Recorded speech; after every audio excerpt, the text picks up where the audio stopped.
Welcome to another episode of Mark My Bird. My name is T-Bird. And I'm Mark Clavin. And we got a doozy for you today. I'm really excited about this guest. Before we bring her in, we have a jingle update. Mark, would you like to fill our audience in on... Well, first, let's just insert it here and play it.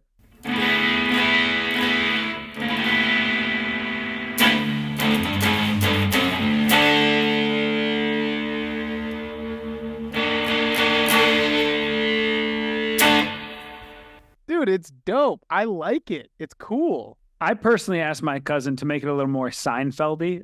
Maybe I'd like some bass in there, or maybe even have some bird noises. What if it was that riff on a just full-on stand-up bass? I don't know. I'm not very musical. That's why we're 5 or 6 episodes in at this point without a jingle. Yeah, but we've officially made it to Jingle Town. We have a jingle, maybe not the jingle we're going to use, but we need to emphasize to our audience that we are open to jingles. We want to hear them.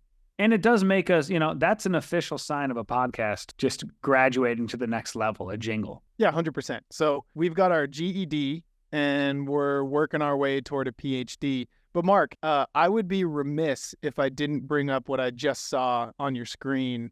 There's a new piece of hardware on your wrist. What is that? What do you got there? I got a new Shinola watch, not from a sponsor. Yeah, for our listeners, Mark and I work together. I've been hearing about this fucking watch for over a week now. I married 2 of my very good friends and they gave me a watch, and you know what? I was very touched by it, and I've never had a watch this nice or really a watch in general. So I'm pretty excited. You officially officiated a wedding. Did you go with the comedy route? Did you play it, pretty down the fairway? Did you hit it into the bunker? Any fuck ups, anything like that? I stuck to the Universal Life Church of Christ by the book. No, I cracked some jokes. They didn't really want anything religious, which is good. We just went with, partner. It was a very PC friendly affair. What did you wear? Who were you wearing? Who was I wearing? Well, I was wearing this Shinola watch and a blue suit, and I went with a bolo tie. Bolo tie? You went T. Ricky on him. Ricky is a big fan of the bolo tie. It was pretty hot this weekend, so I kind of... You might have like a subconscious thing going on, because do you remember the first year of natural selection in Jackson Hole when I think you had done a photo shoot for Quicksilver, and you just got like the Travis Rice outfit or something. They sent it to you to wear during the shoot. And then you showed up for the first rider meeting and you were literally wearing exactly the same thing that Travis Rice was wearing. Yeah, and I was pretty convinced he hated me after that because he walked right by me and I looked up and down and I said, one of us needs to change. And he did not react in the slightest. Basically looked through me and just continued walking. And I thought, I should probably just leave now. He probably walked over to someone at the event and just whispered like, hey, check that guy's credential. Like, who is that guy? Yeah. I did not have a good photo position that year, and that might have spawned it. You bring up natural selection every episode. Well, yeah, man. It's kind of like what's going on in my life.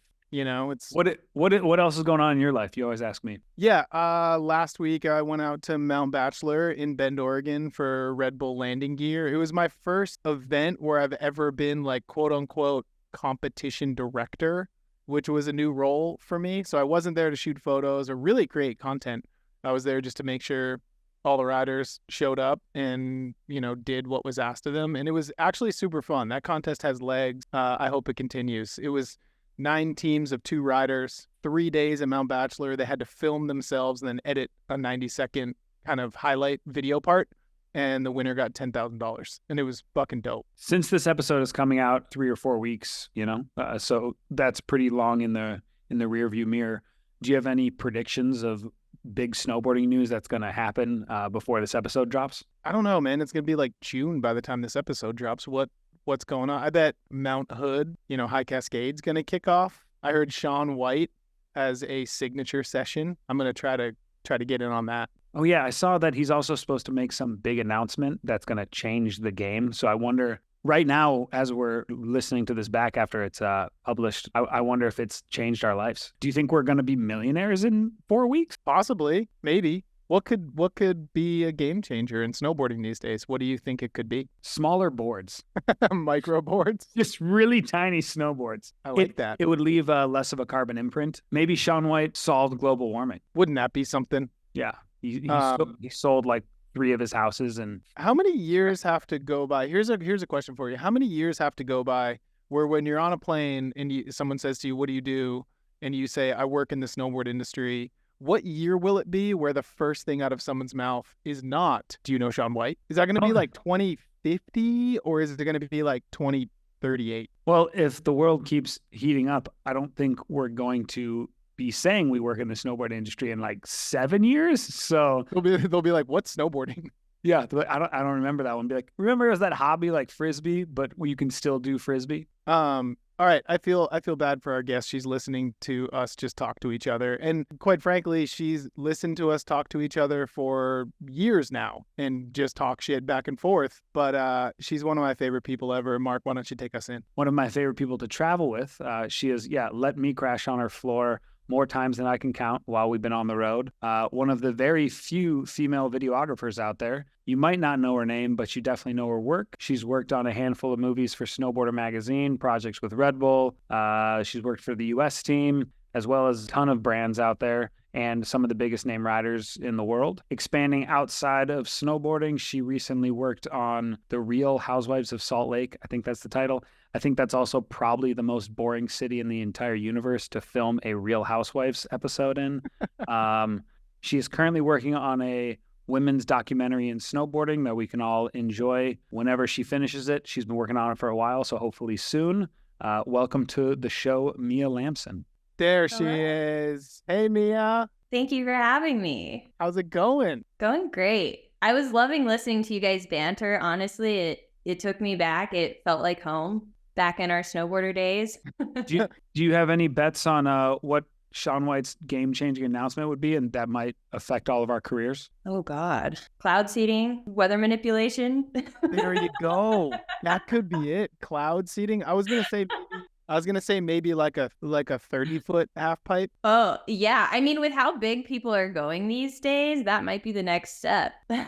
I want it to be cloud seeding. That'd be insane. If Shaun found a new way to manufacture snow through like Chinese held government cloud seeding technology. I mean, realistically, that's kind of like a wave pool, right? If we had like a like just an artificial snow mountain.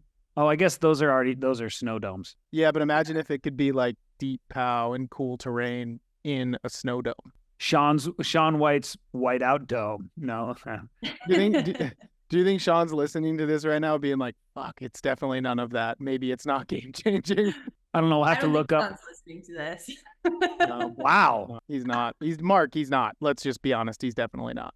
Mia, have you worked on a project with Shaun White before? My only experience filming with Shaun was at when I was working for Snowboarder at some competitions, filming interviews with him after. So got a few funny ones in the bag with Bridges interviewing him after the US Open. Mia, I want to talk about what was the storm chaser thing you did? That looked thrilling. Yeah, that was really fun. That was one of the coolest projects I've ever got to work on. So my good friend Jerry Ricciati, he's a incredible filmmaker, director. He was the DP for Vice News Tonight. 5 or 6 years back. And he brought me on as a second camera for a Vice News piece, chasing tornadoes. So we spent about a week, maybe a little bit more, basically just in a van all day, every day, traveling like thousands of miles or 1,000 miles by the end of the week.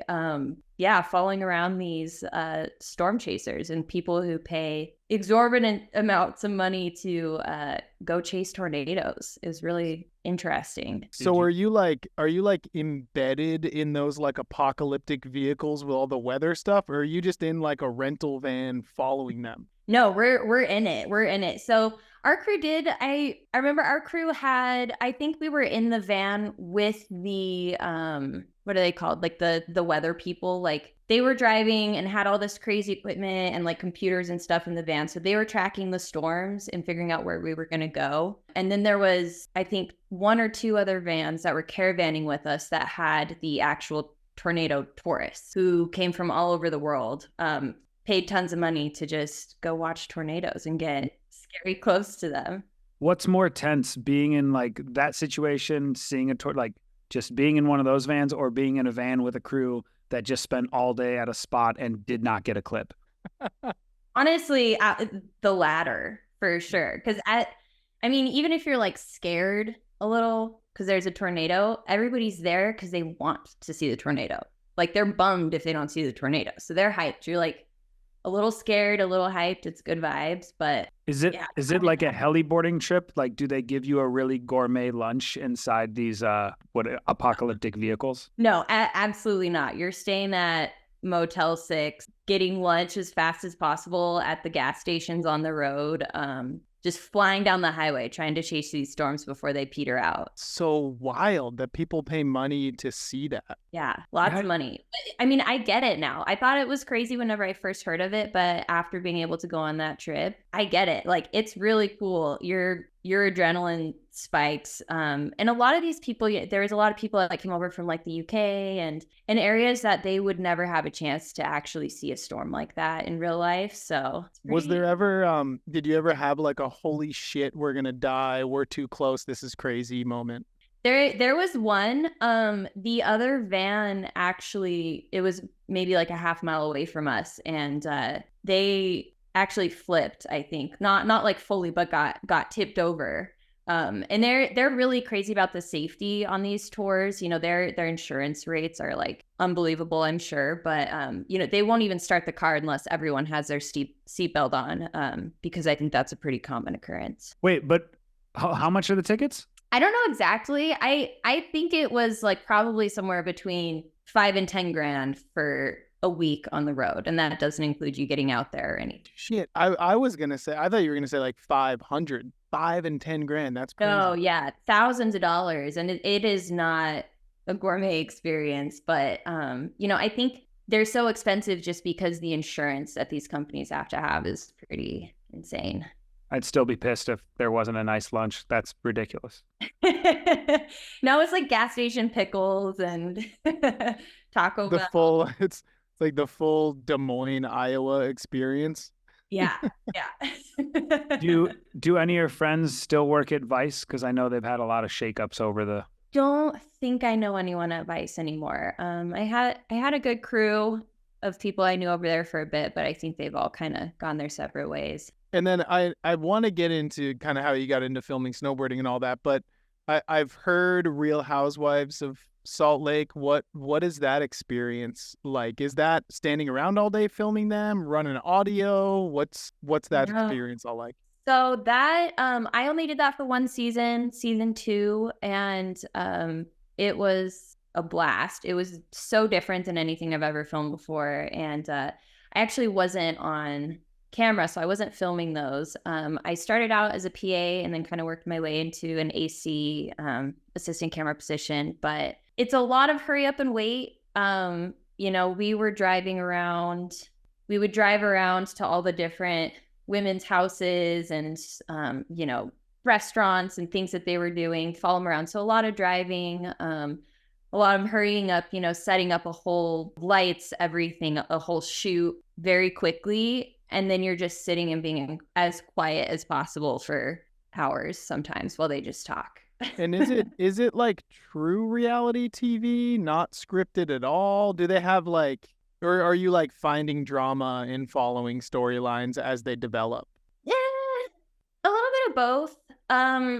You know, from my perspective of it, the producers do kind of line up a lot of it. Like when you see a scene of, you know, two ladies going to lunch and talking shit or something, like they didn't just randomly go to lunch and we just saw them there. It's like the producers called them and said, hey, you guys are going to lunch at this place at this time. All the other people in the restaurant are paid extras or work for the restaurant. It's not just like normal people.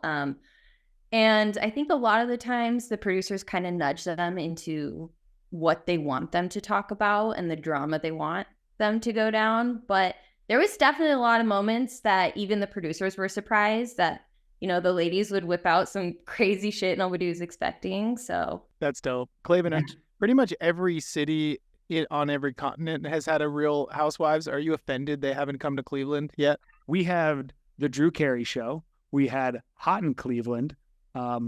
We have some very exciting episodes of Cops. So you know what? Why don't you just relax? What the hell is Hot in Cleveland? It's a Betty White show, dude. I don't even know if it's actually in Cleveland, but it's called Hot in Cleveland. We also had the Cleveland Show, which was, maybe a groundbreaking cartoon, a spinoff of Family Guy. Didn't really watch it. What is the most famous term that involves the word Cleveland? I'll leave it at that. The tastiest term is the Cleveland corn dog. It's a delicious, fresh, crisp, hot. What are those called? Corn dog? Oh, it's a delicious kielbasi sausage wrapped in a spelt pancake with some sauerkraut on top of it. Hit a little mustard. Oh. No, the po' boy is the most famous thing in Cleveland. The Polish boy. Okay. I don't think that was the question. I think that the answer T-Bird was looking for is Cleveland Steamer. Many people here don't even know what that is. That's right. I'm gonna get a sauna in my once we get one of those sauna companies to be our sponsor. I'm gonna get a steam room here, and I'll engrave on it the Cleveland Steamer. That's fine. You should podcast from it. Just all you see is like a wall of steam and just like a microphone coming out of nowhere. You don't even see a body. I mean, honestly, that sounds. These are already fun, and then just add a steam room to it for me. Yeah, I'm in. Sounds great. We literally just need sponsorship dollars, and all of these dreams can happen. Mark, the money's coming, dude. I promise you. We got a jingle. This is our first episode with a jingle. Mia, do you feel honored that you're the first jingle episode? I feel so honored. This major, big time. We also officially went on Spotify and Apple this week, so it's been a big week for the podcast. That's great. I love that. Yep, we're feeling it out week by week. Follow-up question: is it more tense to be in the room during a Real Housewives fight, or once again in a van with a crew that has spent all day shoveling a spot late into the night, did not get the clip? Oh, for me, I'm gonna say with a bummed snowboard crew is worse, because the ladies might be bummed, they're having drama, but for me, I don't care. At the end of the day, they're rich too, so it's like, how stressful is it? Yeah, and I don't have like a personal connection with these people, so their drama doesn't affect me. But when you're with your homies who are all bummed and you all worked really hard all day and didn't get shit, that's the worst. Just become a narcissist. It gets a lot easier. You just don't care about anybody else. I wouldn't say, Clavin, you're not really a narcissist. You're kind of just a nihilist. Like you're like the closest human being I know to the dude from The Big Lebowski. Be like, of course you're not going to get a shot, dude. It'll be fine. Who cares? The sun will come up tomorrow. And we'll continue to be sad. Okay. Next topic. Mia, I want to take it back to the early days. How you got into snowboarding, how you got into filmmaking, and the point at which those worlds kind of collided for you.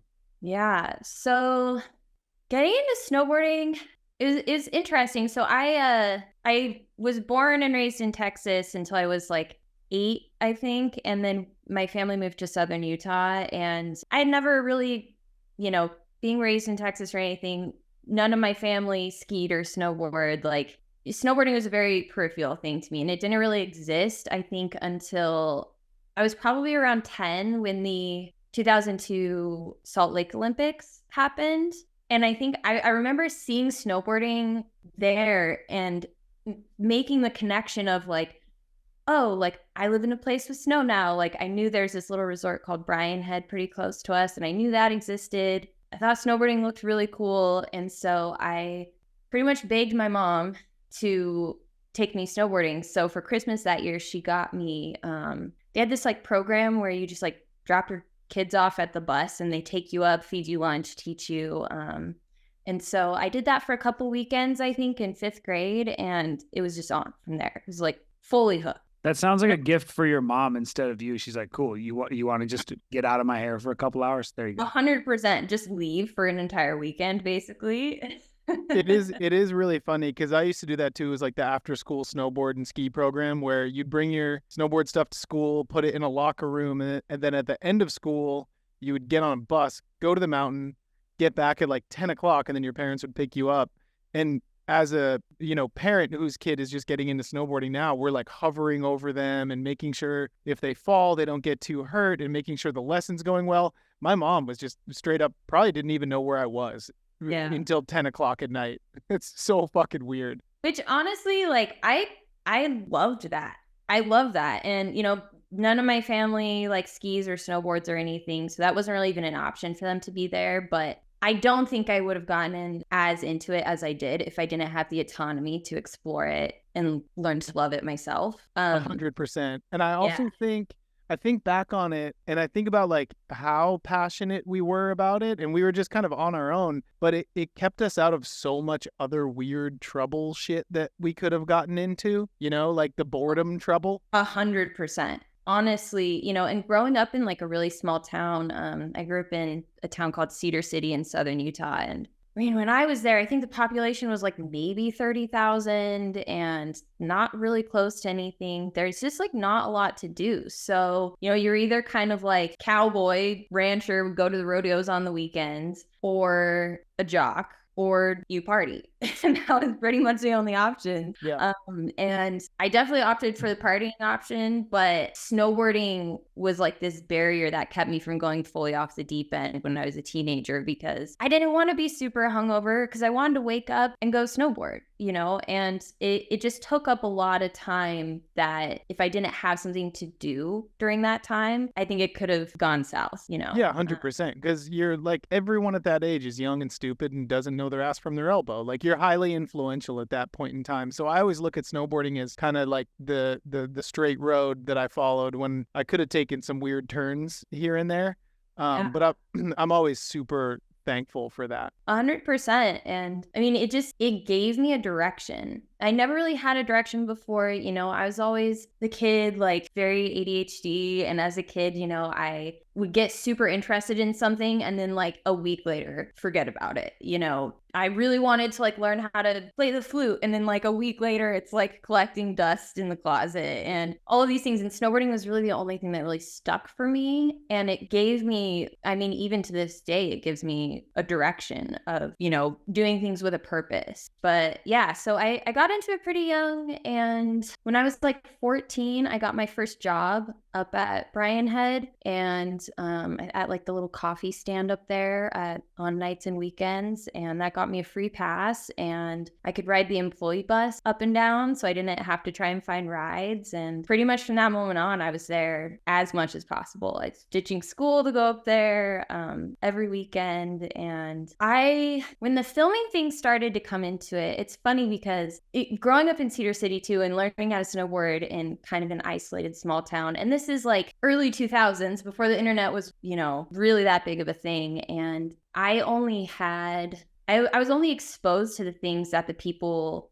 who I snowboard with showed me. So I didn't know what was cool. I didn't know what people were dressing like. I didn't know pro snowboarders. All I knew was like the movies that my friends showed me that we'd go watch at their houses. Or like I would go to our tiny little skate shop in town, and they would have bargain bin movies that I would buy and play those on repeat. And that was kind of all I knew.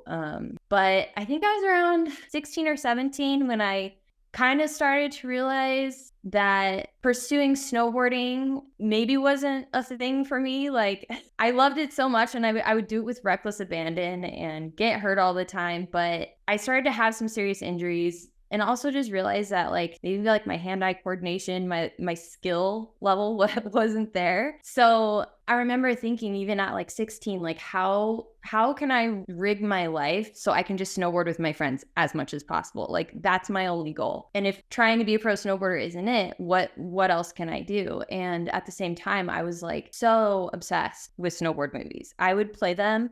My mom would get so pissed. She'd make me watch them on mute because she was so sick of hearing the soundtracks. And I just remember one day watching, I think it was like a Standard Films, maybe like Paradox or something, but I just remember watching it and having this like light bulb moment of like, watching this gets me so stoked and makes me want to snowboard so much. Who's on the back end of this? How cool would it be to make something that makes other people want to snowboard this much? And, you know, so from 16, 17, I kind of had that idea, and then it was on. I was like, I want to be a snowboard filmer. And that was it. Well, it's funny you mentioned that, because I feel like Clavin is like a reverse of that. Like, he got a job at Snowboarder Magazine and then was standing on top of like a rail jam, and he was like, oh, maybe I could be a pro snowboarder if I just try this. Hey, man, I've ridden in some competitions. I'm a pro up here. I'm a pro in my own mind. How many contests have you poached, Mark? I've poached like List them out. LA Aaron style, do tours, a ton of Red Bull ones. I never poached US Open just because that was terrifying. Yeah. I want to say I did something at X Games, but maybe not. Street style. You're a street style guy, it seems like, at X Games. All about the steel. No, I wish you could have been there this year. You could have poached street style for sure. Yeah, that course was awful. It was that course. Yeah, it was small. It was small. It was terrible. Honestly, though, sometimes I like when the courses are a little bit smaller rather than people just fighting to survive and fighting for their life. Like, especially on the women's end of things, you know, sometimes I think when contests have too gnarly of a course, it doesn't showcase the best riding because people are just trying to not die. It's called X Games. They need to boost the prize purse back up, but that course was a travesty. Well, I feel like you could find the best of both worlds, right? Like, build a course like that, but then have one or two like gigantic features that if people want to hit it, they can hit it. I mean, Do Tour's course this year wasn't like that much harder, I would say, than X Games. It was just way more interesting. They just actually put some time into it. The X Games one looked like they basically said, we don't care about men or women's snowboarding of this nature, so we're just going to cut a little piece of the normal park out, put it there, and then film terrible angles of it that consistently break up and no audio. I have so many problems with the streaming world in snowboarding. This is not helping because our stream is like filmed at like 480 and we're still figuring out how to use these microphones, but at least we don't have millions of dollars behind us and call ourselves the X Games. Ladies and gentlemen, welcome back to Old Man Yelling at Cloud from Cleveland. I'll tell you what's wrong with everything. Give me a new segment like Mark's Gripes. That's this entire podcast. Clavin's critiques. Yeah. So Mia, going back to kind of that, you know, melding worlds of snowboarding and filmmaking, at what point did you kind of make that move to Salt Lake? And at what point did you feel like you got, shit, this is my first big chance, my first big opportunity? I graduated high school when I was still 17. And honestly, like probably a week after graduating high school, I was out of there and I moved up to Salt Lake. I had a couple of friends here and just kind of through snowboarding. You met them through snowboarding. Yeah, people who I'd met because they came down to Bryan Head, and so through snowboarding I knew a handful of people and moved up here when I was still 17. Got a part-time job at the Hilton. I was a concierge. Classic. And this is how committed I was. I didn't have a car at the time. And so I rode my bike at 4 o'clock in the morning. I had to be at the Hilton by 5 a.m. And I rode my bike at 4 a.m., clear across downtown, get to work. And I'd work from 5 a.m. to noon. And then I would hitch a ride up to Brighton with my friends. And I worked super part-time in the ski school there just to get a free pass. And pretty much my first winter at Brighton is where I was like, oh, this is it. Like, this is it.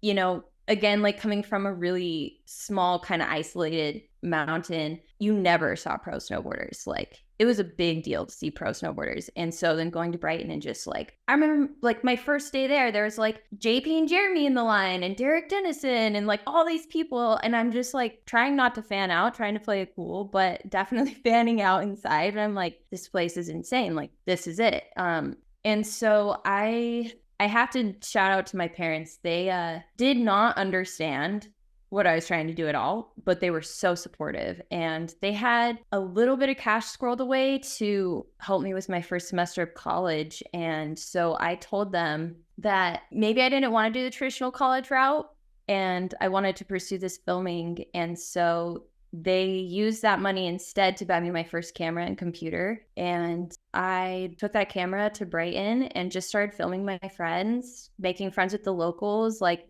when I'd see people ripping in the park, just ask if I could shoot them. And from there, once I got a little bit more confident with what I was doing, still not great, but like at least kind of knew what I was doing, I started harassing Jared Winkler and basically bugging him to give me a job filming and for Brighton, because they didn't, at the time, Brighton didn't even have like a media department. They didn't have a filmer or anything, and pretty much wore him down because I bugged him so much about it until he hired me to be Brighton's first filmer. And I think I was making like $12 an hour and loving every second. That's a pretty big thing to have on your resume, like being Brighton's first filmer, just because that place has also then produced, a couple big time filmers coming out after you then. Yeah. And it's, their media department is like pretty serious now, and they've had some really awesome people come through. So yeah, I am pretty proud of that. I'm sure there would have been a media department eventually without me, but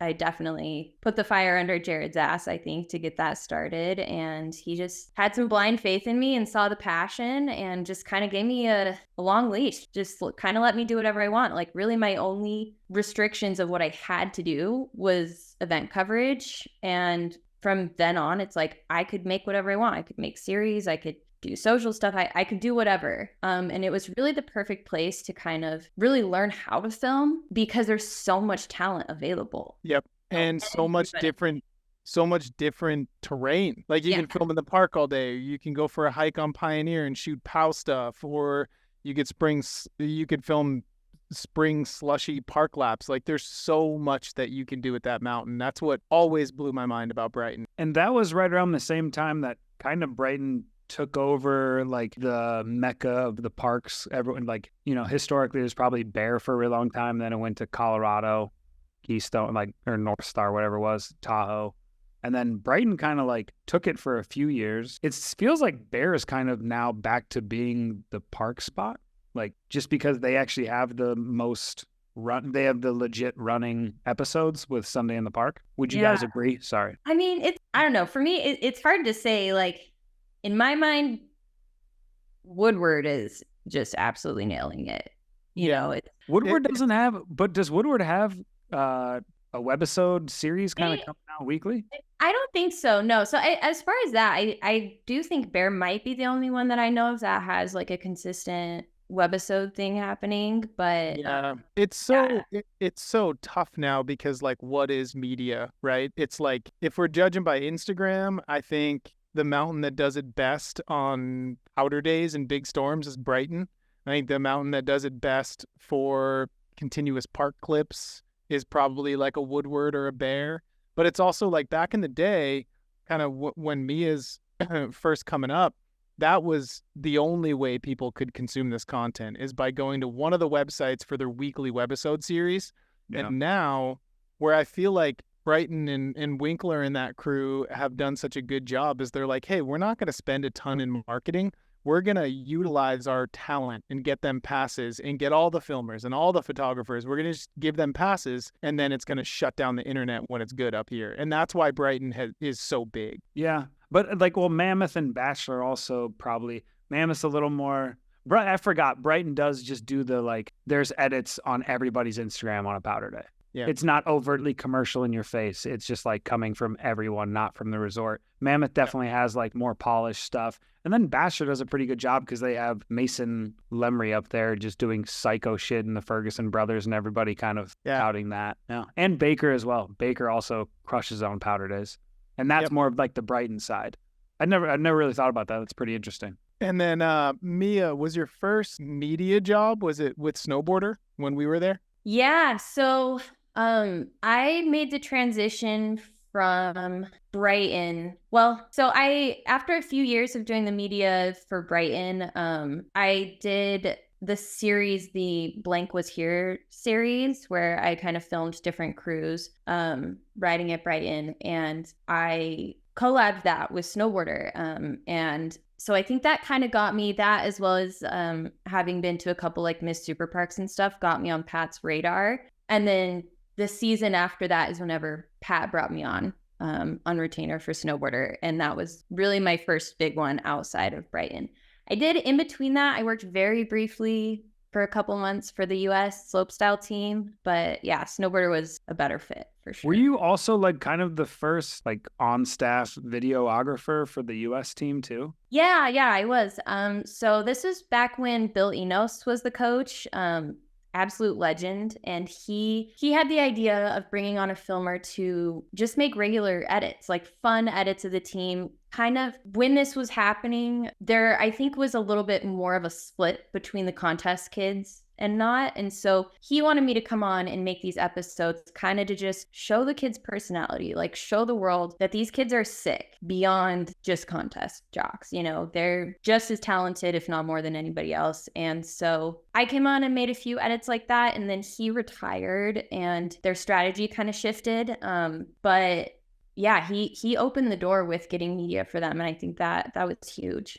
Enos was my first boss in the snowboard industry technically. I was a coach for Waterville Valley snowboard team when I was in college, and we had started this crew called AWT. It was the anti-Waterville team, and we spray painted it on our boards because we were like, fuck academies, you know, like just full of angst and whatever, like little rich kid academy kids, whatever. You're still full of angst. No, I'm getting better with it, I think, now that I'm a dad. But yeah, I still got a little bit of teenager in me. But the reason Enos hired us is he came up to me and some of the crew, and he was like, cool stencils, because we weren't stickering. It was like spray paint stencil on the board.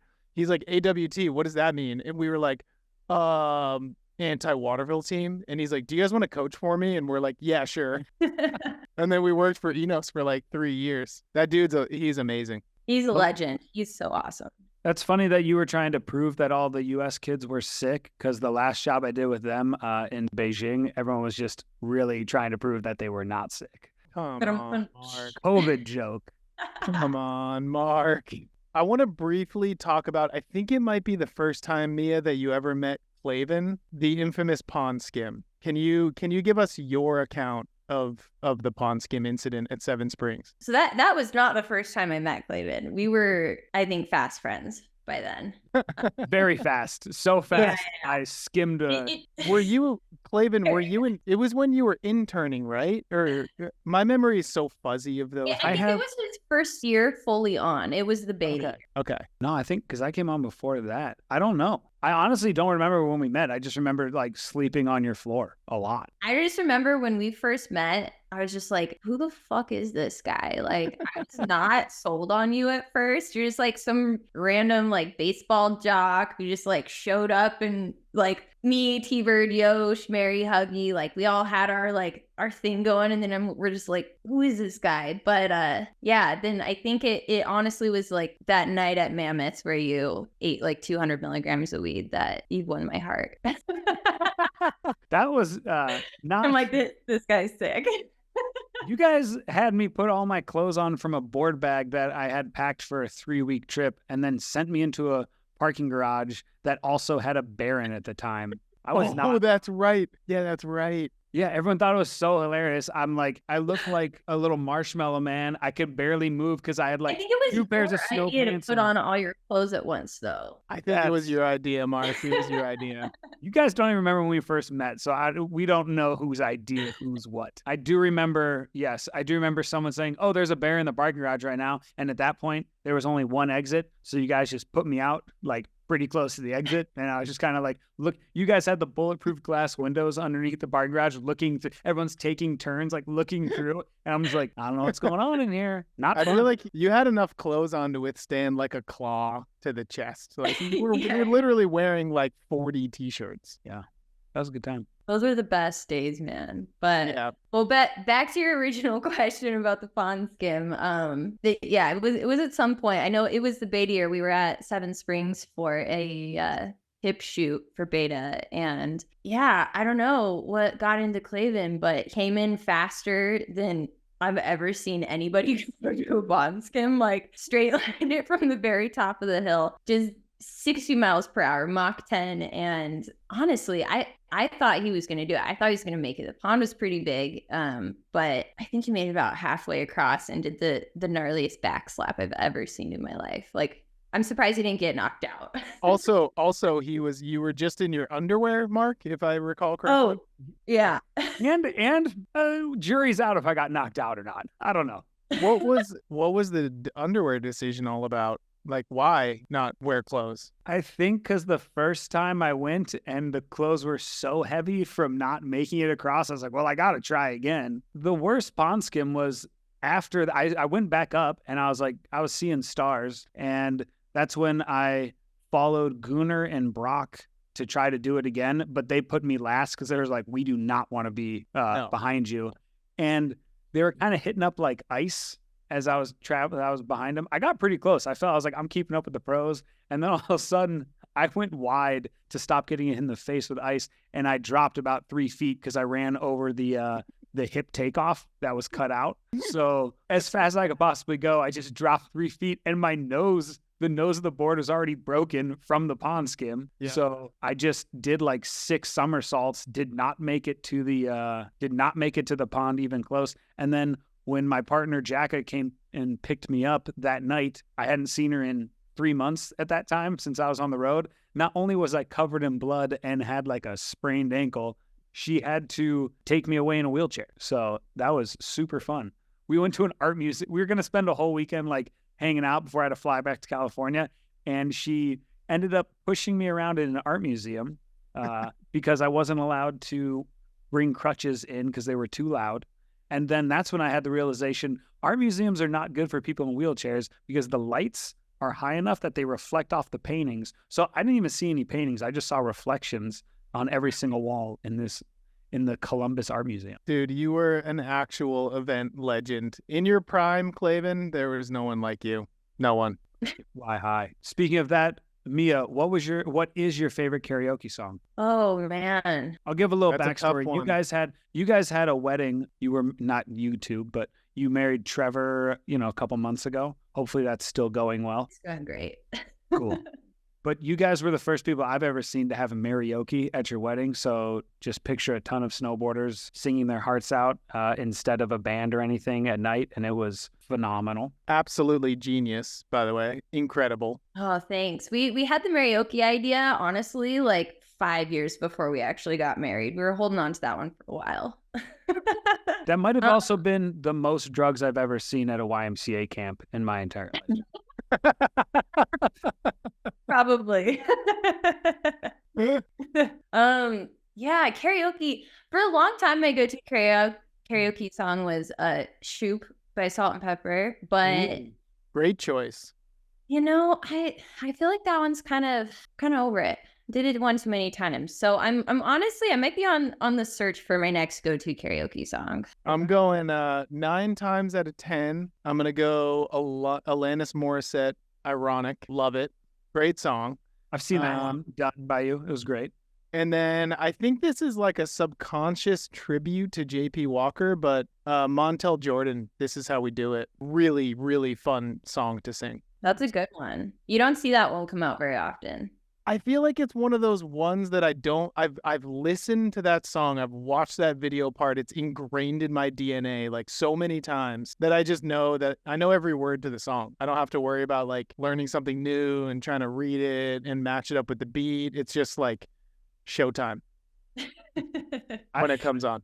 I do The Wait by the band, which is fun to do because sometimes you absolutely bomb. Like nobody wants to hear that. Nobody even knows it anymore. But then you go into like some older bars and people are pretty hyped. Yeah, snowboarding went through a really good karaoke phase. At least when I was at Snowboarder in San Clemente, it was like every brand person that came down, you go out, you go to Taka O's, eat some sushi, drink some beers, sing karaoke. Didn't matter what night it was.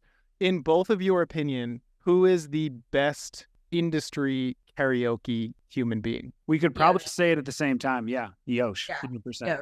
Yo. 100%. Yeah, he actually got a trophy for his karaoke performance at my wedding. You know, as you guys know, you helped me come up with the concept, the King of Celebration karaoke. I want to say that was mostly Bird coming up with that one. So good. So good. So good. Honestly, you guys are in, you know, my summer in San Clemente with you guys really is what got me into karaoke. I was never into it before. Always afraid of it, whatever. And then I started hanging out with the Snowboarder crew and it was on. Same. Yeah, I saw like Huggy's love for it, Yosh's love for it.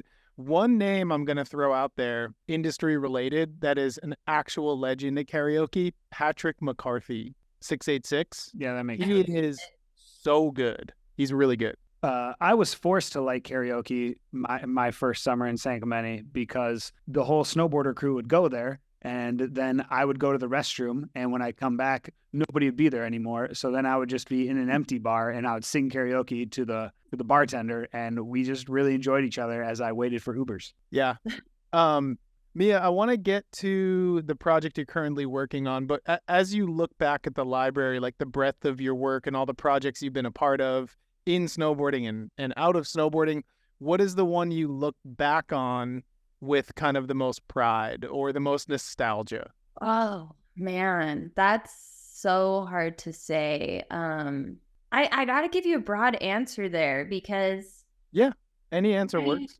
I would say beta was a really special year for me, but really broadly, just, you know, the years that I was at Snowboarder with you guys, so much nostalgia, and there was a million projects within that, lots of events, all of that, but like super parks with the crew. I mean, I would like cut off a limb to go back there.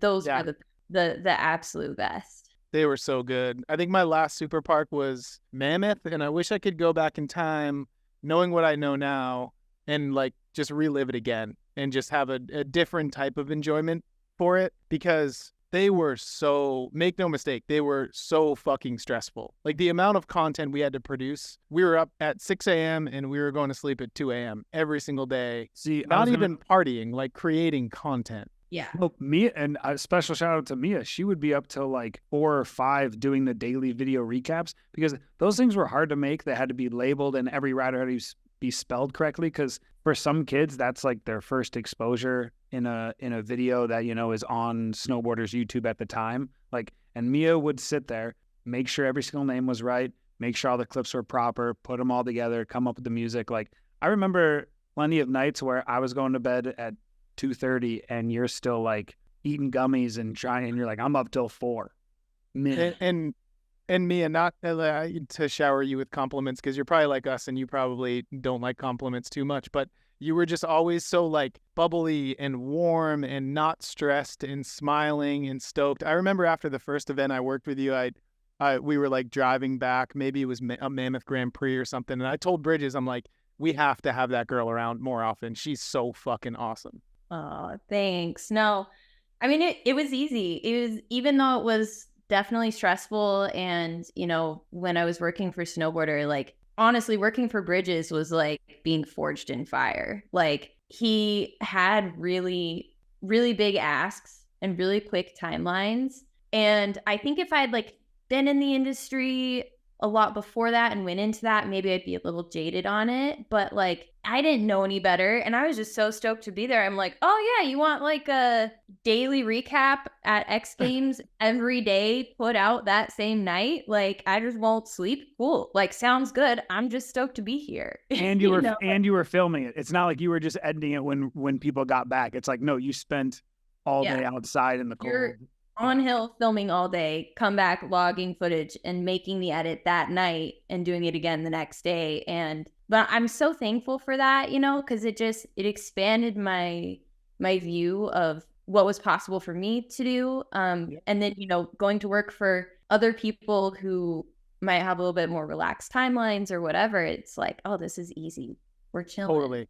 And the thing about Pat too is like the things he would ask you to do, it's not like he was on a different work ethic level as you. He was working just as hard. Like, he wasn't asking you to work harder than him. Everybody was pushing the level of like, how much content can we put out? How early can we shoot? How late can we stay on the hill? How hard can we party? It was across the board. We were pushing those levels. And honestly, like X Games in itself, have you ever been colder than like the 10 p.m. night pipe? Literally, that is probably the coldest I've ever been, is 10 p.m. Aspen, sitting on the deck of the pipe. Literally, something about Aspen, it's a different type of cold. The worst. Yeah. And every year. I mean, honestly, this year at X, it was like uncharacteristically warm. But yeah, X Games, night pipe, probably the coldest I've ever been. Yeah, and it's not like any of the magazines ever gave budget to really be there. So then you'd go from freezing cold to then going like sitting on a couch with a bunch of riders partying around you trying to get an edit out. It's insane. Oh, yeah. I've actually, for as long as I've been in the industry, I've been to X Games one time in my whole life. One time. I don't really know why. I think I was always kind of traveling, and Pat liked going to X Games. So I'd be like, okay, I'm going on a trip. And he would just go do the X Games thing with, Mia or Huggy or Gary Tyler or whoever it was, But it's something I wish I could go back and go to more X Games, because I really don't know much about it. It's not too late, Tom. Instead of your best memory, what was your worst memory? What was the worst thing you worked on while you were working you're still working in snowboarding. What was the worst snowboarding trip you've ever been on? Name names. No, I'm just kidding. Oh, God. I don't know if this is the worst for sure, but one of the worst was my first trip for beta, and I think we had like 3 riders get broke off in 3 days, and it was pretty harsh. Yeah. Yeah, it's always tough when even one rider gets broke off. It just changes the whole dynamic of the trip. For sure. That was rough. And it was like the first trip of the season for me filming, and it was like Reed broke his leg, Brandon broke his hands, like everybody's fucked up. Moving on to, I want to talk a little bit about what you're working on now. I think it's so exciting. I think it's going to be an incredible project. Want to hear progress. What is this idea that you have that you're bringing to fruition? Yeah, thanks. So I am working on a documentary about the history of women in snowboarding, but more through the lens of the industry and the relationship of the snowboard industry to women throughout the decades. And the name that we have for it right now is Wayward. That's subject to change potentially, but yeah, it's an idea that I started thinking about it honestly like probably like 6 years ago. I had this idea and kind of put it on ice for a while, just wasn't really sure if it was doable, if anybody would be interested. And then last year, my good friend Colleen, who's an incredible producer and writer and just film industry savant, she really encouraged me to start making moves towards it. So the last year or so, I've been working really closely with Barrett Christie and Cersei Wallace to make it happen. And yeah, we finally got the green light. We got some cash flows. So we're hoping to have it released winter 25, about 18 months out. And yeah, I'm super excited about it. It's by far the biggest undertaking I've ever, tried to do. And it's terrifying. And I'm learning as I'm going. It's just been so incredible because as I've been going through this process, the way that the community has shown up for me in this is just, it makes me want to cry. Like it's so incredible, the amount of support I've had from people. And that's really the only way that such an ambitious film like this will ever get made, is with the total support of the community. Yeah, I find the snowboard industry is capable of like near impossible tasks because we understand that it takes a village, and we will literally give the homies the shirt off our back to like see their passion come to life. Yeah, 100%. And that's what I've kind of found, even just like calling up you and calling up everybody I know, being like, hey, what do you know about this? You've done something like this before. Like, you and Clavin making the ride documentary. And then me being able to call you up and be like, hey, how'd you go about this? Like, what was the best way to do this? Just those little conversations that I've had with so many people who are willing to give me advice and help move this along. There's just no way that this would be a reality without that. As well as obviously Barrett and Cersei just coming in so hard for me to bring this across the line and make the connections and make sure that this is given the platform it deserves and given the budget that it deserves so that it can have a platform that is really impactful when it's ready to come out. Is there an overall message that you think, that you see forming or that you've been kind of looking to tell? Yeah, so the overarching message of this film is going to be really about the women who changed how the snowboard industry works in relation to, gender equality.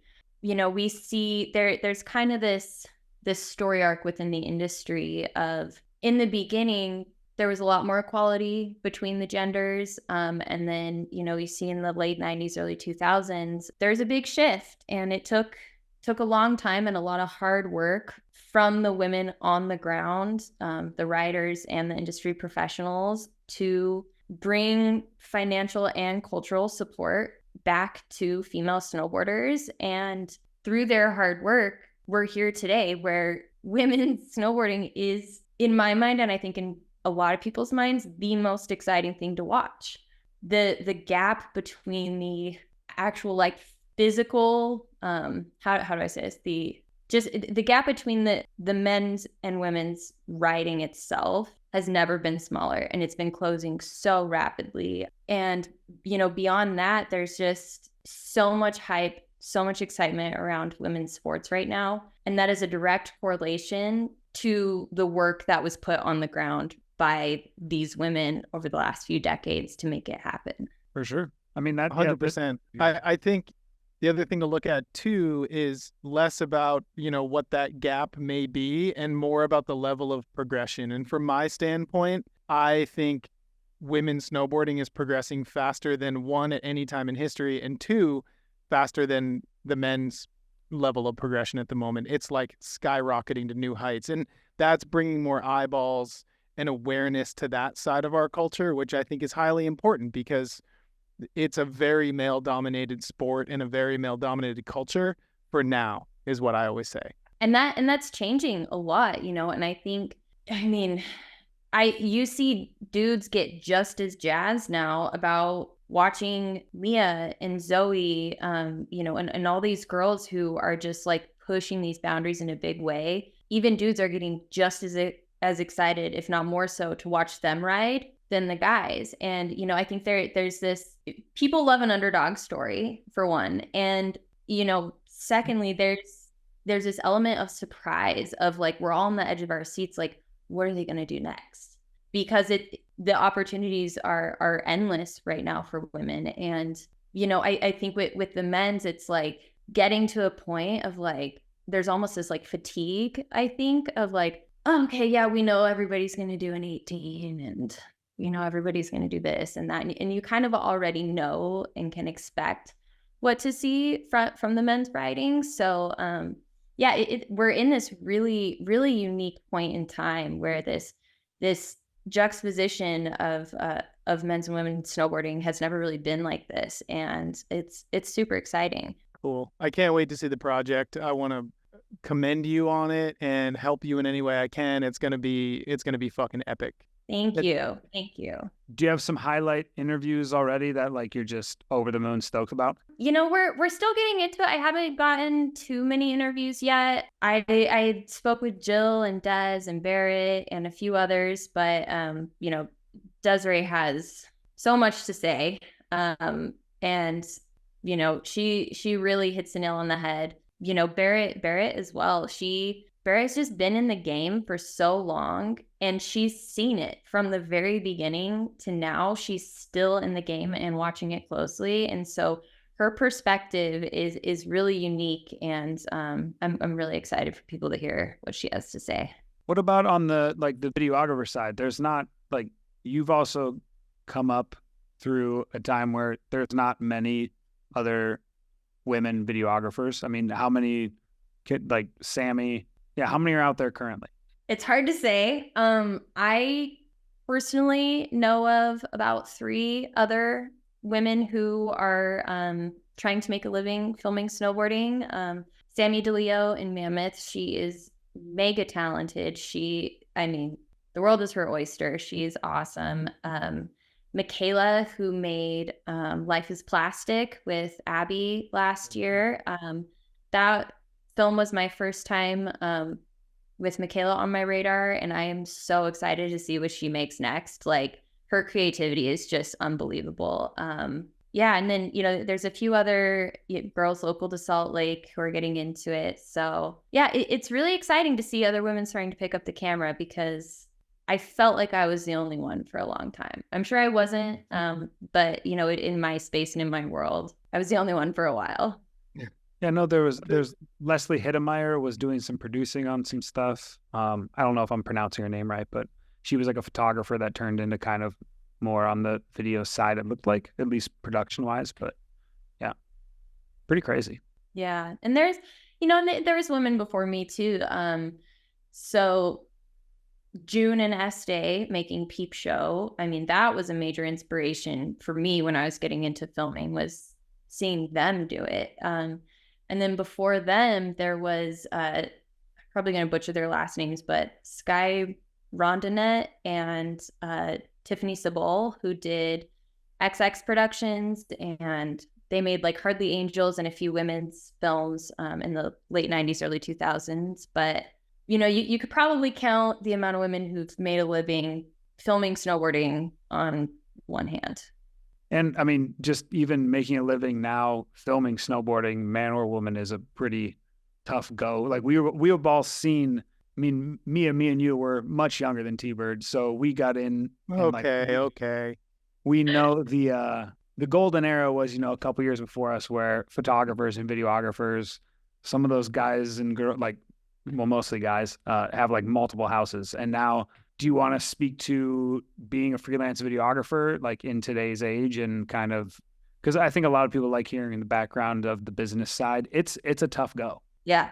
It's super tough. I will say this year is really the first year that I have had enough work getting paid at the right rates to actually fund my lifestyle and maybe put a little bit in savings just on snowboard projects. I've been doing this for over 10 years, and every other year it's like, I'm having to pick up a lot of other stuff on the side, production work outside of snowboarding. For a long time, I would wait tables in the summer, work at resorts. It's extremely difficult these days to make a living as a snowboard filmer. And the industry just changed. When I first wanted to get into it, when I was 16, 17, making movies and putting out full feature films was pretty much the only path. And now that's like hardly a path. Now it's like most of the jobs I get are for social media and web content. Yeah, it's crazy. And same with Bird. Do you see that in the photo side as well?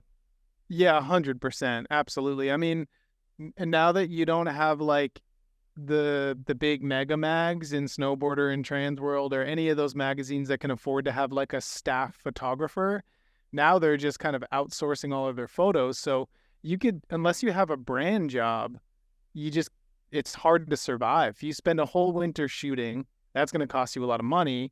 And then you go to a magazine and they're giving you, for a whole winter submission, they're picking like maybe 15 photos and you're getting $2,200, right? Yeah. Like the math doesn't quite add up. If you don't have that brand job, or if you don't have side hustles outside of the snowboard industry, it's just kind of tough sledding a little bit. For sure. Or a trust fund, I've heard those help. Oh, do you know anyone that needs someone to receive a trust fund? Because I'll take it. I was kind of hoping you might have known like an ailing millionaire that I can befriend here, as his time winds down, Yeah, says the guy wearing a $600 watch and throwing it around like it's nothing. Hey, my friend worked for Amazon and he's very, very giving. Would you agree it's almost impossible without a staff position or like a brand position to be just a full-time snowboard filmer now? Almost impossible. I'm not going to say impossible because I'm not. full-time, with anybody. I'm full-time freelance. But I will say it's taken me over a decade of grinding really hard and having a lot of other jobs, and also a partner who, has paid my bills when I can't make it. If I didn't have a partner who's willing to take some of the financial hits of my career choice for a long time, there's just no way I would still be doing this. It's really, really difficult. I have a positive spin on that. What would you say to a young woman now that wants to get into snowboard photography or videography, kind of the back end of it? Oh man, that's rough. Well, first I would ask how rich your family is and if they can buy your equipment, because I put mine on credit cards and that did not turn out well for me. Working through that one. Yeah, I don't know. I would say just get ready to hustle. I mean, you have to be down to take on every single job that comes your way, no matter how tired you are, or, if you had a vacation planned or something. You kind of have to just drop everything to do it, because the opportunities don't always flow. And it's a seasonal business too. So, having a plan for the off season and how you're going to make money is a big part of it. It's more than just picking up a camera and making edits if you want to make a living from it. You have to plan your life and plan your career in ways that you can deal with the seasonal fluctuations. And, I honestly would say for anybody who wants to get into filming, go try and get a PA job on like a commercial or, a TV show or movie or whatever. Like, go be a production assistant. Anybody can do it. It's an entry-level job.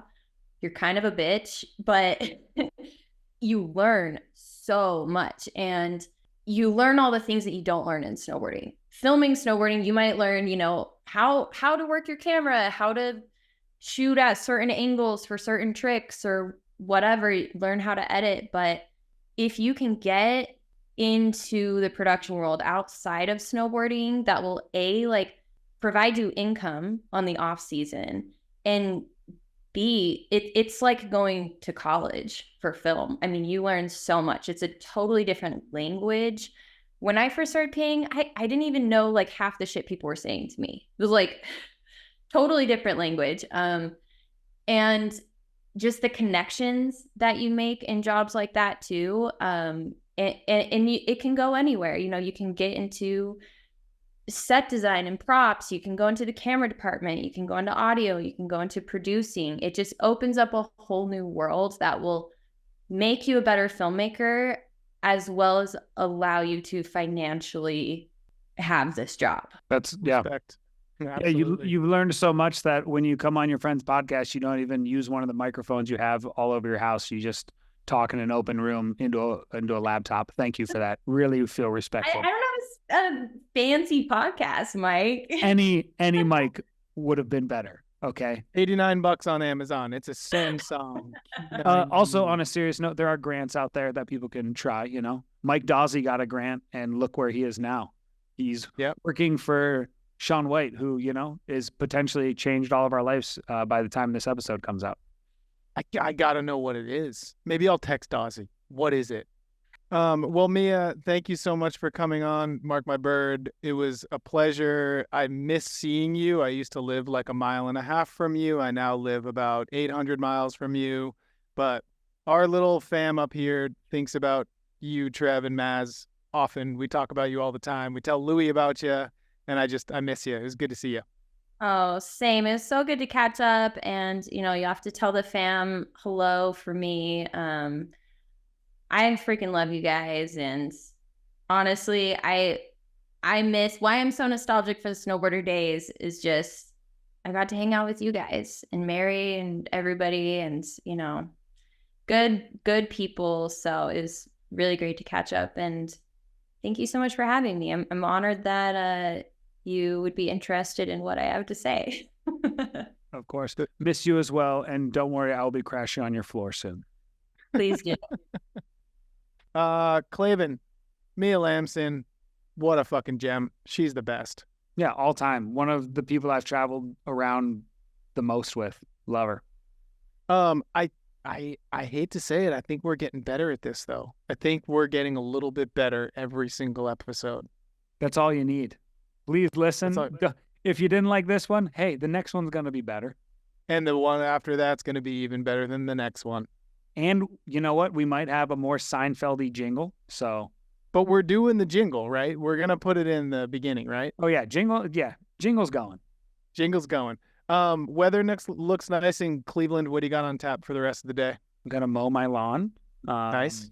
You know, I'm going to check in on the couple I just married. I know that's what you guys do. You take it very seriously. If Daily you marry check-in. somebody, you do daily check-ins to make sure that marriage is tight. That's right. That's right. All right, buddy. Well, our next episode will be dropping a week from today, so stay tuned. Thanks for watching Mark My Bird, and Clavin, it's always a pleasure. Later.